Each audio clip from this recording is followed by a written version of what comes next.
मैं आप लोगों के लिए रोमांटिक से भरी दिल को छू लेने वाली हिंदी स्टोरी लाती हूँ। सब्सक्राइब कर लिया करो।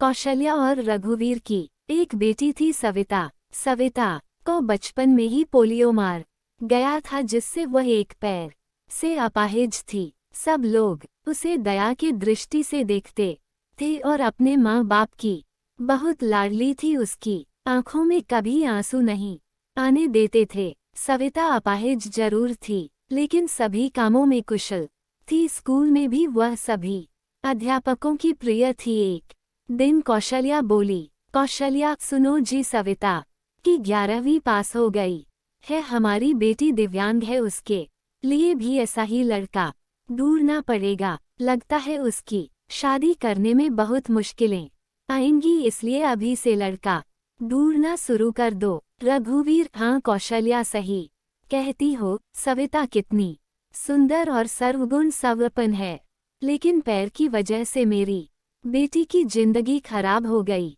सविता ने अपने माँ और बाबू जी की बात सुन ली। वह पास आकर बोली, सविता बाबू जी, क्या मैं आप सब पर बोझ हूँ? मेरा पैर खराब है, इसका मतलब यह तो नहीं मैं किसी पर आश्रित रहूंगी। फिर कैसे हुई मेरी जिंदगी खराब? कौशल्या, मन छोटा मत कर बेटी, किसने कहा कि तू बोझ है? तू तो हमारी आंखों का तारा है।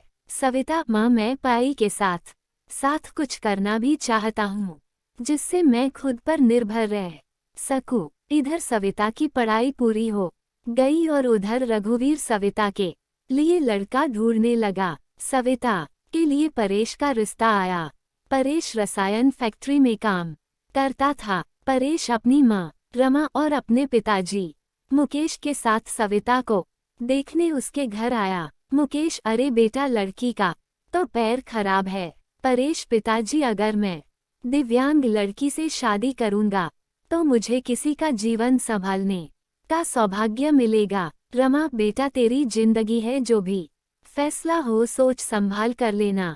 परेश, देखिए सविता जी, मैंने आपकी जितनी तारीफ सुनी, मैं खुद को आपसे मिलने से रोक ही नहीं पाया। क्या आप शादी के लिए राजी है? सविता, परेश जी, मैं एक अपाहिज लड़की हूँ और आप पूर्ण रूप से स्वस्थ है। क्या आप एक अपाहिज लड़की को स्वीकार करेंगे? परेश, सविता, मैं जिंदगी भर आपका सहारा बनने के लिए तैयार हूँ, अगर आपको ऐतराज ना हो तो। सविता, अगर आप तैयार है तो मैं खुशनसीब हूँ कि मुझे आप जैसा जीवन साथी मिलेगा। सविता और परेश की बहुत धूम धाम से शादी हुई। चारों तरफ चर्चा थी कि बड़ी भाग्यशाली है सविता, जो दिव्यांग होते हुए भी उसे इतना अच्छा पति मिला है। रमा, बहू, आज तुम्हारा पहला दिन है, इतनी जल्दी कैसे उठ गई? आराम से उठ जाती। सविता, माँ मुझे जल्दी उठने की आदत है, मैंने नाश्ता बना दिया है, आप सब लोग नाश्ता कर लीजिए। रमा हैरान थी कि एक पैर खराब होते हुए भी सुबह उठकर नाश्ता भी बना दिया। इसी तरह सविता ने थोड़े ही दिनों में सारी जिम्मेदारी अपने ऊपर ले ली। सविता से सभी बहुत खुश थे। रमा, परेश, तेरी बीबी लाखों में नहीं करोड़ों में एक है। मैं तो डरती थी कि कहीं ऐसा ना हो कि एक दिव्यांग लड़की से शादी करके कहीं मेरे बेटे की जिंदगी खराब ना हो जाए। परेश, माँ मेरा फैसला कभी गलत नहीं हो सकता। आपसे एक बात कह रहा हूँ कि अगर मुझे कुछ हो जाए तो सविता को अपनी बेटी की तरह रखना। रमा, चल पागल, ऐसे नहीं बोलते, वो अभी भी मेरी बेटी ही है। और अगले ही दिन उनकी खुशियों को जैसे किसी की नज़र लग गई। परेश की फैक्ट्री में जहरीली गैस लीक हो जाने से कई लोगों की मौत हो गई, जिनमें परेश भी शामिल था। जब ये खबर परेश के घर पहुंची तब घर में हाहाकार मच गया, लेकिन सविता तो जैसे पत्थर सी हो गई। वह खामोश थी, उसकी आंखों में आंसू नहीं थे। वह परेश को यूं ही फटी आंखों से देखती रही। कुछ औरतों ने उसे हिलाते हुए कहा, बहू रो ले, देख परेश को, वो मर गया है, अगर रोएगी नहीं तो पागल हो जाएगी। तू विधवा हो गई है, विधवा।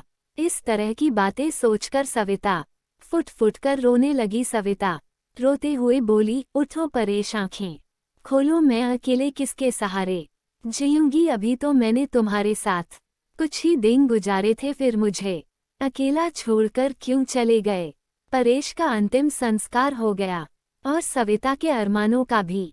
रमा, अरे ये क्या बहू सफेद साड़ी क्यों पहनी तुमने। सविता, माँ, सबने मुझे कहा कि मेरे जीवन के सब रंग परेश के साथ ही चले गए, अब मुझे सफेद साड़ी ही पहननी है। रमा, नहीं बेटी, तुम हमारे दायित्व को और मत बढ़ाओ, आज से तुम कभी भी सफेद कपड़े नहीं पहनोगी। हफ्ते महीने यूं ही शोक में गुजर गए। कौशल्या और रघुवीर सविता को लेने के लिए आए। कौशल्या, मेरी बेटी का जीवन तबाह हो गया, पूरी जिंदगी अकेले कैसे काटेगी, इसलिए हम उसे अपने साथ ले जाना चाहते हैं। रमा, देखिए समधन जी, सविता कहीं नहीं जाएगी, आप उसकी शादी करके कर्तव्य मुक्त हो चुके हैं, लेकिन अब हमारे भी कुछ कर्तव्य है। हमारी बहू हमारी बेटी बनकर हमारे पास ही रहेगी। ये कहते हुए रमा ने सविता को गले से लगा लिया। मुकेश, हाँ समधी जी, रमा सही कह रही है, हम सविता को आगे पढ़ाएंगे और किसी लायक बनाएंगे, आप चिंता मत करना, हम अपनी सविता को पलकों पर बिठाकर रखेंगे। सविता, माँ, बाबूजी परेश इनके इकलौते बेटे थे, अब वो नहीं है तो ऐसे में मैं भी इनको छोड़कर चला जाऊं, ये सही नहीं है, मैं इनके पास रहकर ही इनकी सेवा करूंगी। सविता के माँ बाबूजी चले जाते हैं, अब सविता अकेली थी, उसने अपना सारा ध्यान पढ़ाई में लगा दिया। ऐसे में उसकी मुलाकात गौरव से हुई, जो समय समय पर सविता की पढ़ाई में मदद करता था। गौरव मुकेश के दोस्त का सबसे अच्छा बेटा था, उसका काम के सिलसिले में परेश के पिता के पास आना जाना लगा रहता था। गौरव इंजीनियर था और बड़ा ही सलीम स्वभाव का संस्कारी लड़का था। चारों तरफ औरतें बातें बनाने लगी। एक औरत बोली, अरे देखो कैसी विधवा है, ये सफेद साड़ी नहीं पहनती, पति का जरा भी डैक नहीं है। तो दूसरी बोली, बन सवा कर कॉलेज जाती है बेचारे रमा और मुकेश का तो बुढ़ापा ही खराब है। तीसरी औरत ने कहा, पहले इस लड़के का घर में आना जाना ठीक था, लेकिन अब परेश नहीं है तो इसे जवान विधवा बहू के घर नहीं आना चाहिए। लेकिन सविता को किसी की बातों से कोई फर्क नहीं पड़ता था, क्योंकि उसके सास ससुर उसके साथ थे। रमा जब इतनी अच्छी बहू के लिए लोगों की ये ताने सुनती तो वह तड़प उठती थी, रोने लगती थी। सविता ने अपनी मेहनत से बीएड कर ली और विकलांग कोटे में वह एक शिक्षिका के रूप में नियुक्त हो गई। रमा, सुनो, परेश के पापा हमारी सविता अब एक टीचर बन गई है, लोग ना जाने उसे कैसे कैसे ताने देते हैं, हमें अब उसकी शादी कर देनी चाहिए। मुकेश, सही कह रही हो रमा, विधवा है, अनाथ नहीं, जो लोगों की उल्टी सीधी बातें सुनेगी। हम अपनी बहू की शादी धूमधाम से करेंगे। मुकेश ने जब अपनी बहू की रिश्ते की बात जब कुछ लोगों से की, तब लोग कहते, अरे मुकेश तू पागल तो नहीं हो गया, विधवा बहू की शादी करना चाहता है तू। मुकेश, हाँ मैं उसकी शादी करना चाहता हूँ, उसकी जिंदगी से विधवा शब्द हमेशा के लिए मिटाना चाहता हूँ। तभी गौरव ने आ करके कहा, गौरव अंकल, अगर आप सविता के काबिल समझे तो मैं आपके बहू से शादी करने के लिए तैयार हूँ।